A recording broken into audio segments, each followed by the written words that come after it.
Hi everyone, welcome to Coding Bytes. Today I'm going to cover the topic of HTTP and the REST side of Beckhoff. So at the moment IoT is a bit of a buzz, and what we need to do is push some of our machine data up to the cloud. We've got a few different ways of doing that. So one being MQTT, that's definitely something we can do. Another is using HTTP when speaking with REST APIs, for example. So obviously REST API is being slightly different just to HTTP. HTTP is the mechanism, where a REST API is more of a style of an API itself. So what I'm going to do, I'm not going to go too much into detail of what is HTTP, what is REST. There's going to be plenty of sites on the internet that's going to do a much better job of conveying that information than I will. What I'm going to do in this Coding Bytes is I'm going to take some of the Infosys examples, just code them alongside, show you how it's working, show what the code is actually doing and why we write that code. And also as well, I'm going to introduce Postman as well. And Postman is a way of simulating or mocking and trialing. So actually it's better at testing APIs, RESTful APIs. But what it can do is also mock them as well. And we can use these mocked versions of an API to actually see if our PLC code works as well. So we'll get started, and let's have a bit of a run through of some of the examples. We're using this, so TF6760, these TwinCAT 3 IoT, HTTP and REST. And what we can see here is inside this bit here is where we've got our actual function blocks that we're going to be using. But also if you navigate down to samples, HTTP samples, we've got this Postman echo. This is probably a good one to start with. And we've got some other ones where we actually talk directly to some named services and things that some people do. But Postman echo will get you going. So Postman echo, Postman itself, the people who make Postman, have a server set up there. So when you hit this server with certain commands, it will reply them back to you. Hence the reason why it's called an echo. So what we're going to do is going to start with this. So I'm just going to open this up here, and that way I can sort of copy paste code. So we're not going to be coding all of it from scratch, but I'm definitely going to code it slightly different to the way the example is, but keeping some of the flavor of what's there. Okay, so the first thing I'm going to do is just cut some of this out. So I'm just going to drop this one in first. So first things first, again, you're not going to see me just removing spaces all the time, but just for the moment, let's just tidy it up slightly. I might even put that on one line just because it's not particularly long, and that's all good. We need to bring in the library to start with. So just right click, add library, HTTP client. We can double click, and then that just brings in the IoT library that we need, and that's this one first done. I'm also, again, with the way I tend to code, I don't use Hungarian notation. I think it just slightly distracts from what we're going to be doing anyway. So I'm just going to call this HTTP client. So this one here to start with, this function block, this is more like the overarching, the client itself that's going to talk to the server. So it has the job of just maintaining the connection. It forms a connection, maintains a connection. And then we have other function blocks, which we use to do some of the standard HTTP requests, being get, put, and post. I'll show you. But you can almost think of them as that they are requests. We're going to request the server these things. And what we do is we use the HTTP client for it. So when we actually come to use those function blocks, which are for doing the request, we also have to give it the HTTP client we're currently using, which is this one here. This function block here is the one that's doing all the work. What we can do, we need to set it up with a few things. Obviously, the Hungarian notation there is part of the function block, therefore I can't change these. Host name, this is the first part of the server address. So when we look at Postman itself, if we hit postman-echo.com, anything we send to that will be replied back to us. So that's our server to start with. Keep library setting as true, and we've just got a standard timeout of 10 seconds. If we were to add one more, there's one more part to this function block, and what they're doing is they're just showing it down here. Let's copy this across and just rename these. Okay, so HTTP client itself, it actually keeps track of whether or not it's been configured or not, whether it's had all of the parts it needs to start up. All of the parts are the ones up the top here, plus the port. So by the time we set the port, and we're actually setting the port to 80, now setting the port to 80 means it's going to just default to be HTTP. So because HTTP is port 80. Otherwise, it's, I think, 443 off the top of my head. As soon as we set this property, be configured will go true. So that's a nice little switch. Had we have written this up in the instantiation area, then this would already be configured, and that's all good. So that's all this thing's doing. If it's not configured, which it isn't, we're going to give it its port, and at that point there, it is configured. Back to the example. I'll try and speed this up slightly. One of the things that we need to do is cyclically call the client just to execute, and what that does is it just processes any request we've given it. It feeds things backwards and forwards. So this is our cyclic poll of the client itself. So that's the first part. So we're just going to stick that down here. In the example, what they do is they actually break these get, post, puts, and header authorization as well. Again, they're just function blocks that are part of the example. They're not actually part of the library. That's just a way that they've organized this example to make it a bit like potentially reusable, that type of thing. So I'm going to strip that out too. So I'm only going to show you the parts which are the function blocks that are part of the library. And then obviously you can construct this in any way you'd like. Right, what things do I need to copy then? So I'm going to copy that out first, just because, again, it just saves me a bit of typing, but I'm going to remove most of it. So I'm actually removing most of it completely. Going to get rid of all of that. There we go. That's the only thing that I wanted to copy out of all of this. So if it's been configured, then we do this section here. Actually, we don't even need this. So if it's not been configured, let's think, do we need any of this? Yeah, no, that's fine. Yeah, I'm just going to stick it in here. Sorry, I was thinking, can I just return straight out? But no, let's just stick it in a big if statement. Nice. Let's just shut that down, and we're just going to just do a save. There we go. Next step, we're going to go into, we'll start off with a get. So, and again, a REST API, we use things like get for getting information, put and post in terms of are we updating information or putting, making brand new information, that type of thing when we talk to an API. This isn't actually a requirement. It's I don't think anywhere they've said a RESTful API you must use the mechanisms of get, put, push in a certain way. Correct me if I'm wrong, because those keywords, they're HTTP request terms. REST is something completely different. REST is the actual API itself. The way REST, it's like stateless. It's a way of asking for an API to do something, and you don't know who I am up until the point I talk to you. You don't generally remember what's going on afterwards, that type of thing. That's REST. HTTP, on the other hand, is how we communicate, how we send requests.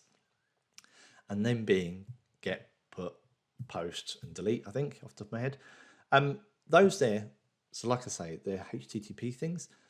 We could speak to a RESTful API completely with gets, but again, it depends on how the person has implemented the API on the other end.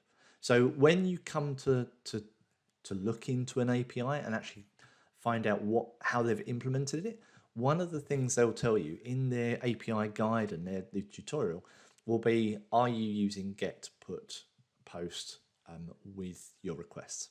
Okay, so that's just something to bear in mind. So we're going to do a get, and I will show you this one. So let's just swap back over. So this get thing here, so this is actually the function block of get, and this is the code. So I'm just going to copy this out for the moment, because again, I'm going to cut a lot of this away, because we can go through the example that's on Infosys. But to be honest, I want to cut this down to almost the all you need in order to do this. So so there we go. I'm just going to cut this right down, and we'll see where we end up. We can also go up the top.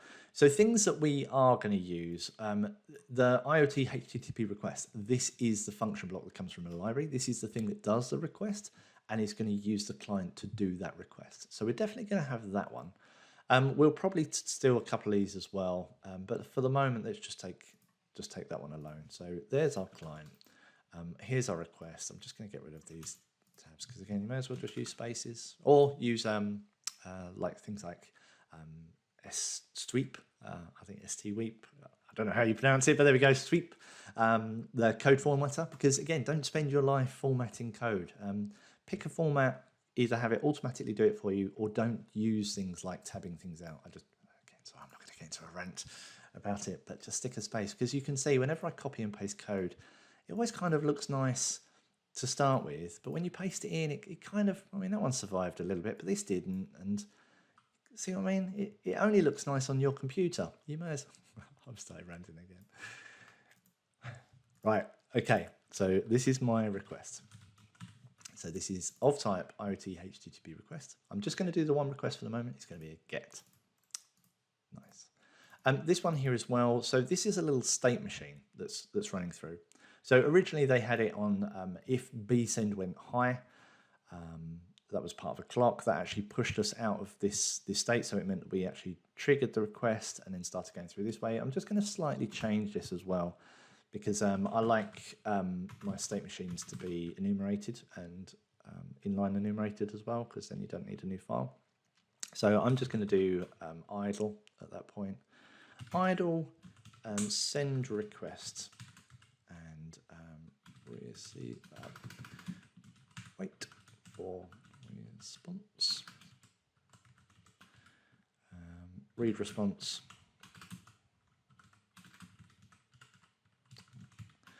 And we'll say do an error state. I probably won't. I'll just stick it back to idle for the time being, because I'm not too concerned about error handling in all of this for the time being. So this is more just a case of just showing you how all this code comes together. There we go. Right. So that means we can somewhat get rid of this. So the case of state. So all the time we're just going to make a new state in here. The state is idle. We'll have trigger, because I quite like using trigger, which is bool. There's keystrokes that allow me to just define booleans on the fly. This is one of my previous videos, but I just can't remember it for the moment. I tend to just type things. Okay, so if trigger, then I'm going to set the state to send request, and I'll just set the trigger low at that point now. Good. So that's our first one. You'll actually see by the time we finish this, there's not too much code to actually get all this working. So send request, what are we going to do on send request? So send request, we're going to use our request itself.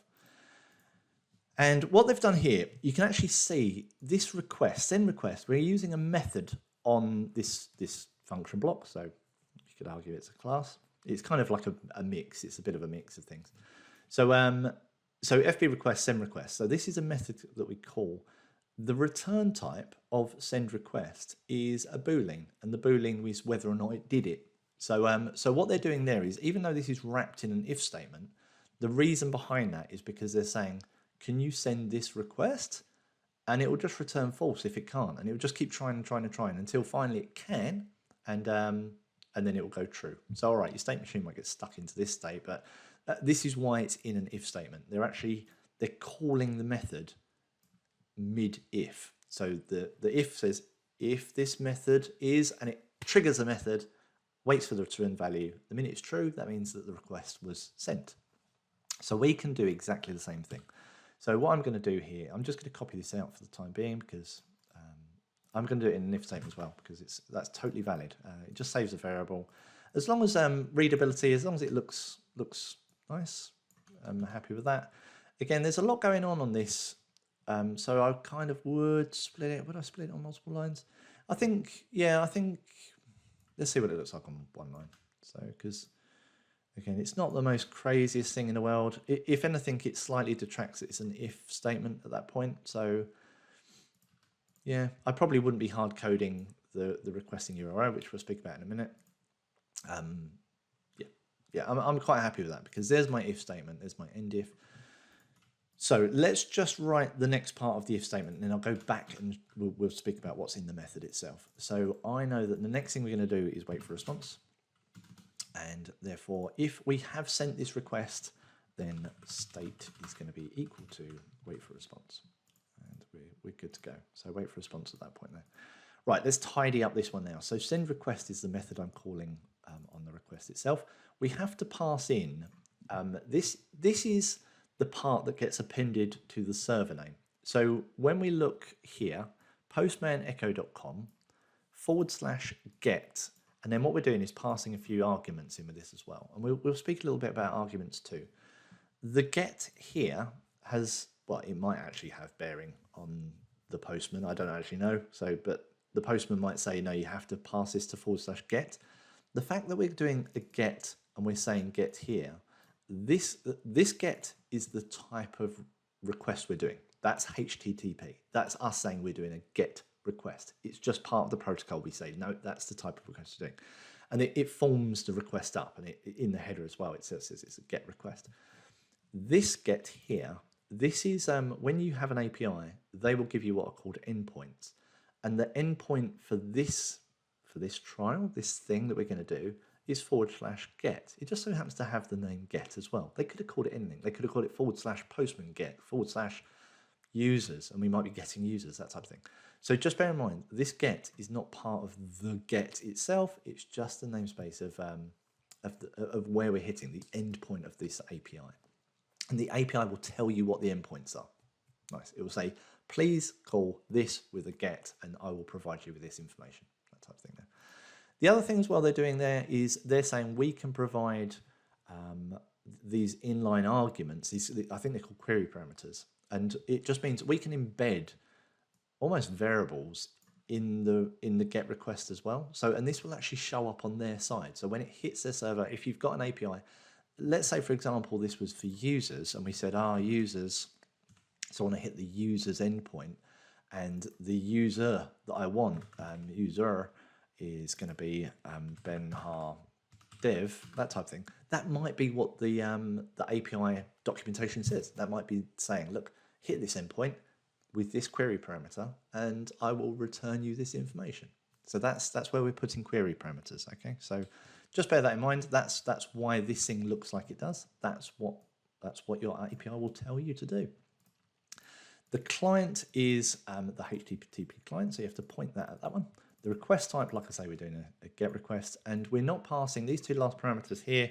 I don't actually know this. Oh, I do know what this last one is. So these last three, this one here, these two direct you to the body of your request. So we can. There's multiple ways of sending things in a request in HTTP. The first one I've already shown you. We can pass query parameters in via this URL. So when we hit it, a bit like what Google does at the end of the day. So they put the query in the URL itself, and that gets exposed to the API at the other end. The API can interrogate that and say, hey, what queries, what query parameters were available in the URL? They get access to it. Done. That's the first way you can pass it. The second way you can pass things through is you can pass things in the body of the request. So requests themselves have a body. You can put any data you like in there. Again, the API will tell you what you should be sending. If it's JSON, if it's like a binary payload, who knows? That's kind of up to you. These two parameters here, these are, I believe it's the size and the address of your payload. So we'll see in the put example that we will do, we can pass it something like a string or something along those lines. So that's entirely up to you. So that's how the requests are in Beckhoff land, in TwinCAT. It's these two parameters that pass the payload in. We're not passing a payload, we're just using these values to start with. The last one, and setting them to 0 just means we're not using it. And the last one we'll look at as well is about the header information. So we can add, the request itself comes with like a basic header. It propagates some standard details. One of the things being is what the type is of being get. We can add things to that header. Now your API may turn around and say, with this API, when you talk to me and you give me requests, I want you to put a pass key in the header. That's another way of getting some information to them. So again, you would use a header, and again, we'll discuss the header afterwards, and we can feed a header in here. There's a function block that we use that is a header function block, and all we do is point this to the function block that is the header. All good, there we go. So that line there, send the request. There's no content, we're just going to send this one here. And as long as that comes back as true, we're going to go into wait for response. So that's pretty much what's here. In the example, they were doing request count. So they were actually using request count to be, I don't know, to keep track of what was going on. There's, I think as well, valid request count. They were actually sending the requests. I don't know. No, I'm not too sure with that one actually. I think input, get content. So there we go. Now, let's just jump back onto this one just to make sure I'm not missing anything. Yeah, request count equals 1. Valid count. Oh, there you go. No, so ultimately has member arguments. No, they're just pulling back some of the things that have come back via the request. They're not actually caring about the request count too much. They do in the put.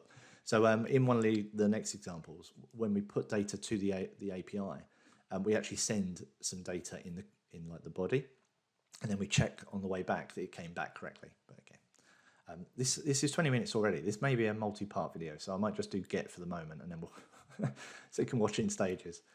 Okay, right, let's just drop this back. Let's just get the rest of the code written. So at that point there, we've sent the request. We're now going to wait for the response.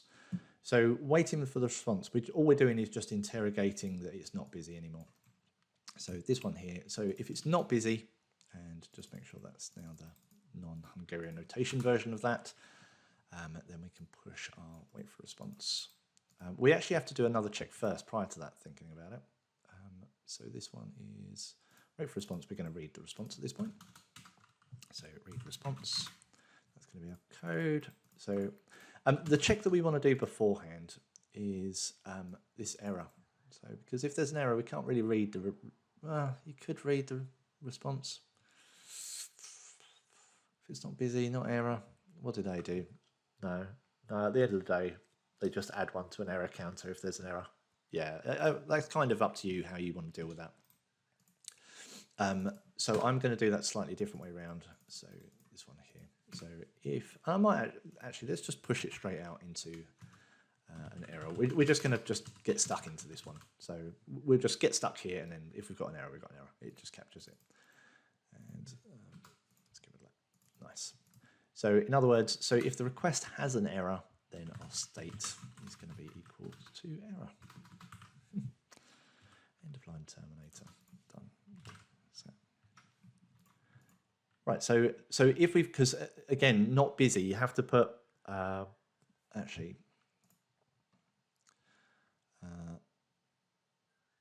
That's going to have to be an else if. Else if. That should be right.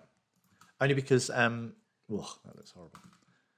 Only because when you error out on a function block, usually busy drop. Well, it does busy drops as well. So yeah, I don't like that else if there. Again, it's absolutely fine. What I'm going to do is just put that the other way around. Just do that there. Okay, so not busy has got the priority. So at that point there, if we have got an error already, then we would have hit, it's not busy, so we're going to go into read response, but then it quickly checks to see if did it have an error, and if so, it actually diverts it instead to error. By the time it falls out the bottom of this little block here, it's actually going to error rather than read response. So I just think, one would argue, is that easier to read? Maybe. If this was inside a function, a function block, which is kind of just doing its own job, potentially you could have just returned out at that point, but because we might have more code going on, and we do have more code, this isn't that type of coding. So there we go. Right, onwards and upwards. Read response. So what we've got here, so let's just start getting rid of some of this code, because this is all just what we're taking apart. So if not busy, then error is true. If not, be error. Let's just get rid of those. So we've got some get content. That's definitely something we need to know. This one here, status codes, that's going to be useful. We'll speak about. A lot of this is all just get rid of. Response counts, don't need any of that. That last ndif is the one we're using. There we go. Right, so let's take apart the last part of what they're actually looking to do in this example. Get content result. So I don't think they use that anywhere else either. Yeah, so this get content, so request get content, and what they're doing is passing in an address and size of the content itself. What they're doing is they're actually just asking the response, what do you contain? And what that is, it's just going to be, they're just going to chuck it into a string. They don't actually use it anymore in the example. It's kind of just like a dumping ground to say, look, this is what came back. This is like everything that came back. You can see inside the response. It's up to you if you want to take that apart or not. The bit below is how do you take that apart, and like a more grown-up way of taking the response and constructing something and using the response. But this first one here, the reason why they've got that is purely to say, yeah, can I get the content from you? And if so, can I have the content? Just stick it in a string. So do I do it? Do we not do it? We may as well do it. I don't know. I don't want to stick too much in here of things that you don't need. No, I'm not going to put it in. Yeah, I'm going to put it in for the minute, but more for debug reasons, which you could argue is why they've put it in there in the first place. Sorry, let's just put this up here. So scontent is just a string of, they've made a string of 511 characters long. They obviously know how long the response is going to be. You can go bigger than that if you need to.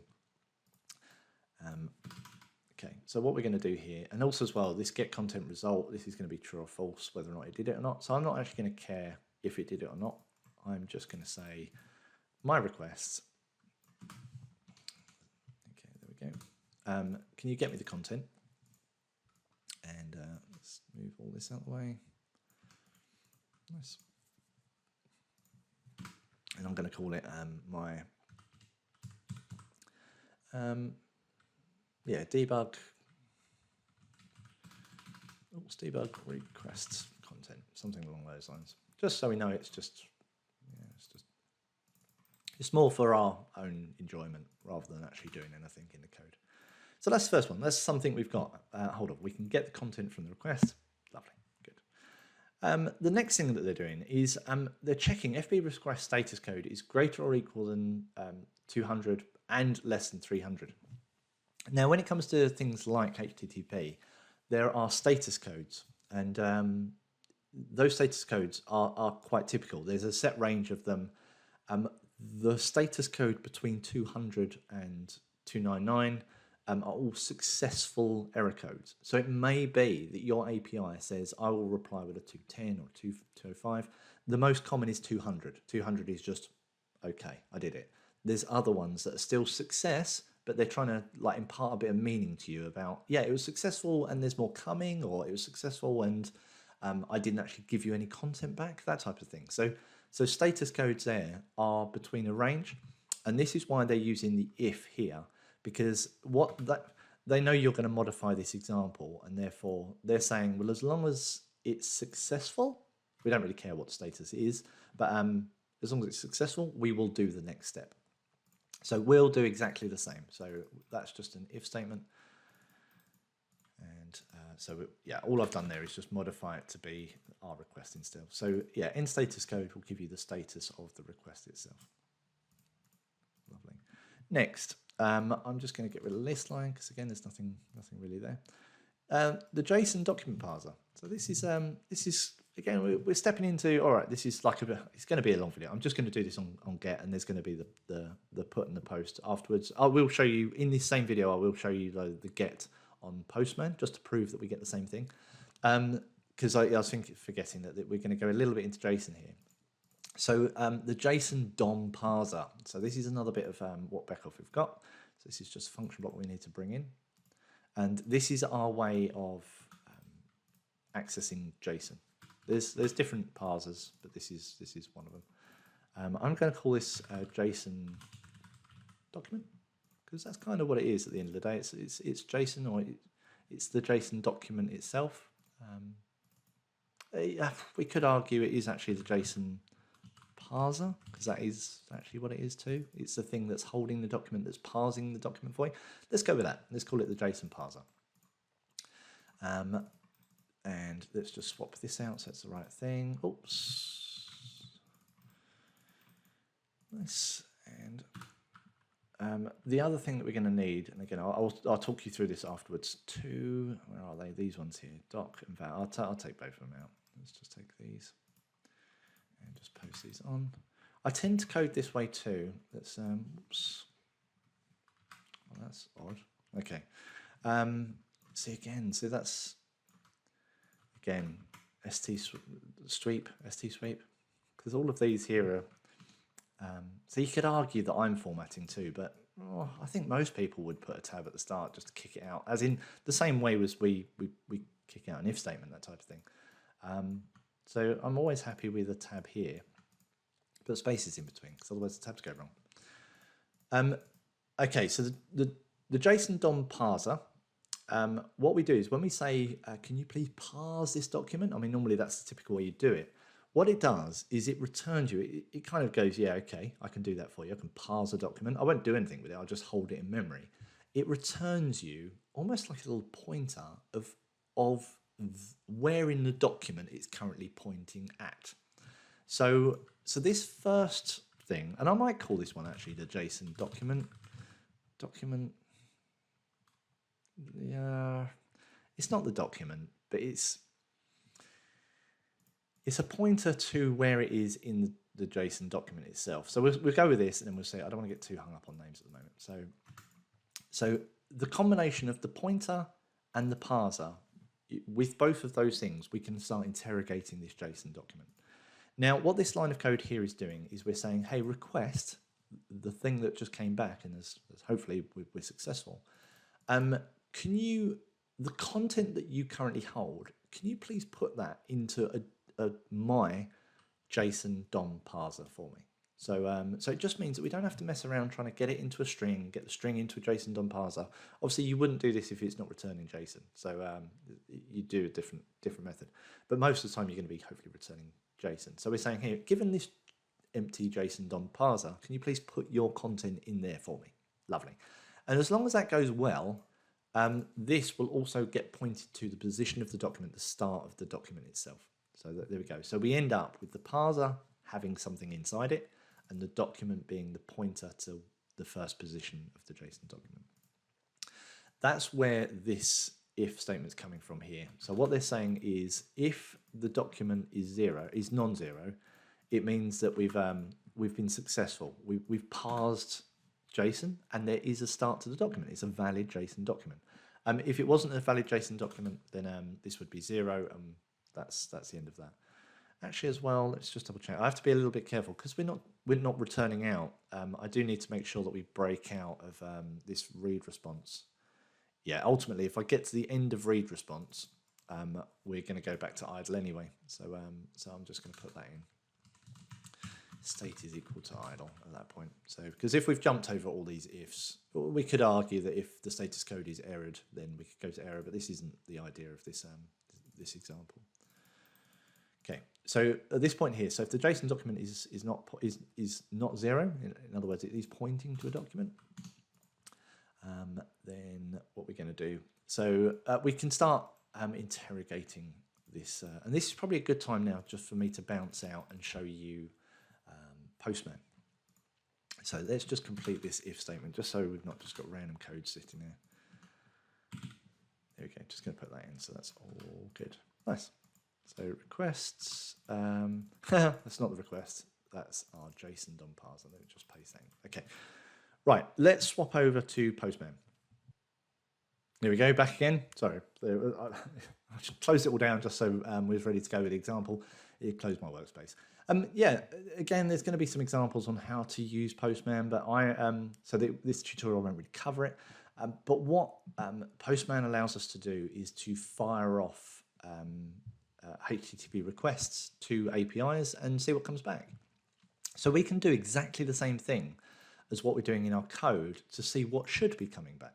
So what I'm going to do is just start moving some of this into Postman. So I'm doing a get, which is exactly the same as we're doing, /get.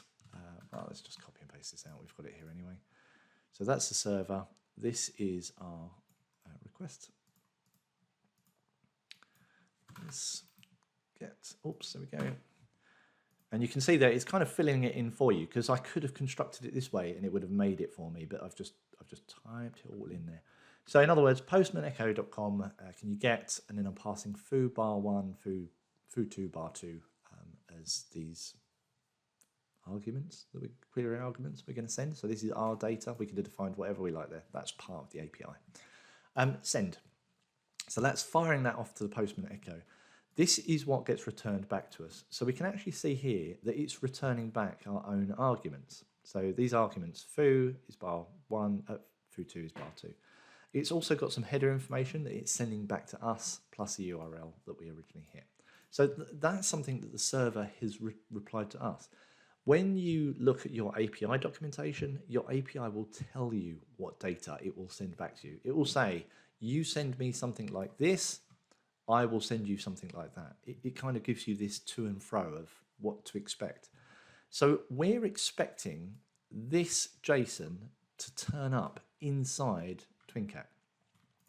So what we can see here is in this JSON itself, we have a member called args, and inside args, it's an object, and that object contains foo1, foo2, both of which are strings.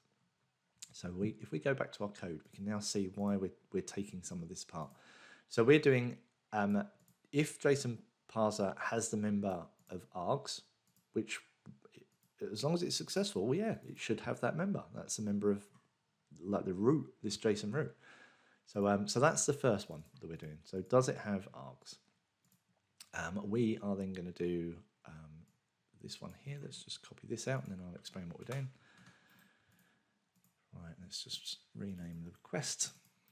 Sorry, I keep doing that. Sorry, JSON parser. It's the JSON parser we're working with at the moment. There we go. This one here, so I'm going to call this one JSON args. I'm just going to call it the args member. Yeah. Because this thing here, in the same way as we point to the document root at this point, here, what we're going to say is JSON parser, can you get me get JSON DOM content? Can you go and get me the content? Is this right? I've copied and pasted completely wrong one there. Let's as member args. There we go. I was going to say that's totally wrong. Let's find member. There we go. So we're definitely not doing that. Here we go. That one. Let's just paste some of that. Oops, some of that in. Okay, get rid of that. Nice. There we go. So, do you have the member of args? If so, that JSON DOM parser, can you find the member? Because this one was just a has member. Do you have it? True or false? This one's saying, can you find me that? Can you give me the position of the args member? There we go. I'm just going to call it that. This is what I want you to go and find. And this here is the pointer. This is the document root itself. So we're saying, look, starting from the document root, can you go and find this thing? And also as well, look, I had a typo there too. So JSON document, that has the member, has a document. This pointer to the document, has it got args? And if so, can you find me it and put me, it's like the pointer again to this args position. So all I'm doing is like hunting down these positions in a JSON document. So that's my find member at that point there. Let's just save and then that should make those go away. That should be all right. Let's just bring that one in. Sorry, we need to also add a library of FB joint, that one there. So because we get the XML, JSON XML library. Nice. So at that point there, in this point of the code, args member should contain a pointer to this position. The next thing we're going to do is let's get rid of some of this so we're not trampling over what we've already covered. We're then doing another if. I might as well copy all of that out for the moment because we are going to use parts of this. So the next thing we're doing is if the JSON DOM parser has the member foo, and what we have to do is this value here is we've found the position of the args member, and we're saying, has this member got someone called foo2 in it? We're just picking on foo2 for the time being. So if we look at it, oops, sorry, spaces. There we go. So so the args member, it should have a member called foo2, and that member is a string and it contains bar2. So that's what we're aiming for. So using that member, the args member, do you have the foo2? And again, it's an if statement. And let's just put our end if in there. And again, we do the same trick again. So we're now going to search for, actually get the foo member. So we use find member. So I'm just going to copy this line. I think they copy and they actually just overwrite this thing every time, but I'm just going to do JSON foo, that's foo2 because we found foo2 member. So that's us finding it. That's the JSON parser. This one here is the args member, and we're finding foo2. So at that point there, foo2 should now be pointing at that member. And then the last thing we're doing here, get rid of all those ones, don't need any of that, is we're actually double checking to make sure it is actually a string. Because we might have had some malformed stuff come back. We might be doing the wrong thing. So we're saying JSON parser, is that member, is it a string? And it will give us a true or false. So this final thing, this results value, and I'm going to call it results, which is a string. I'm going to say results is going to be equal to our JSON DOM parser get string of that member. And then that's that. And we're good to go. And that should be it. Let's compress some of this up. Let's move that one out of the way. We don't need any of that. That's the remaining code that popped out the other end. And we should end case. We need an end case statement. So this case, we also we didn't do our error case. Let's just do error, and I'm just going to put a comment in there. I think you can do default as well, off the top of my head, which is if you've made it into a position that doesn't exist. I don't know about that. Well, I mean, we shouldn't do anyway, but is it default or else? Don't know. Again, let's not worry about that too much. End case. Again, whether or not you'd actually code it this way, not too sure. So case statement of, so we've got idle, send request. You're probably seeing the missing end if before I do. Let's just have a little unexpected end if. So that's end if, end if, end if. This one here is probably the this then.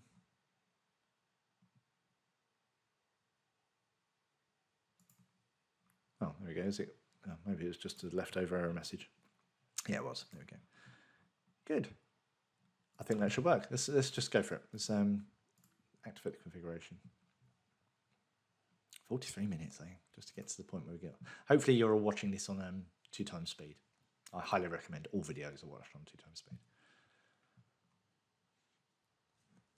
Lovely. Okay.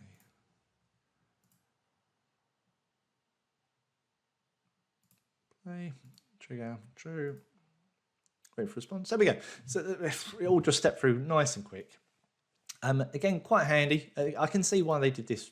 This just give me the content. This this line here, just request get content, because you can see what come back, and we can see this string here should. All right, it's compressed because this thing's prettified it.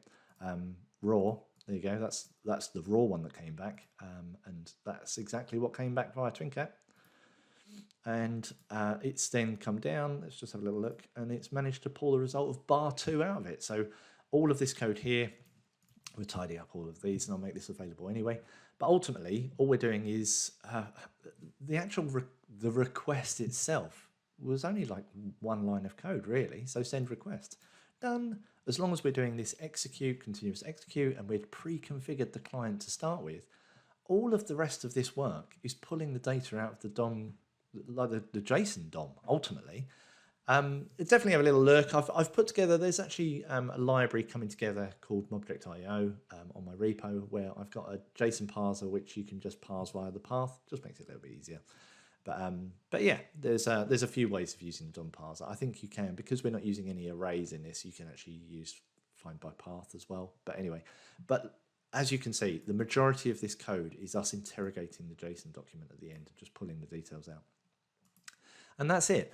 Okay, I might wrap it up there actually, because that's a good place to stop. Modify. What I'm going to do in the next set of videos is I'm going to modify this to be the put and the push. Put and the post, sorry. So we can see how that comes together. And then I'm going to show you how to modify this header, because we can actually see, well, what I'm going to do is I'm going to set up my own API. I can use Postman to make what's called a mock server. I can mock a server up, and we can actually access it via this TwinCAT code, and we can see what was in the header as well, what was actually sent to us, because that can be quite important, especially if we need to embed things like security details, cookies, any of that type of thing. So so we'll cover that in the next set of videos. I hope that was of interest to everybody, and yeah, good job for staying with it. And I'll see you in the next video.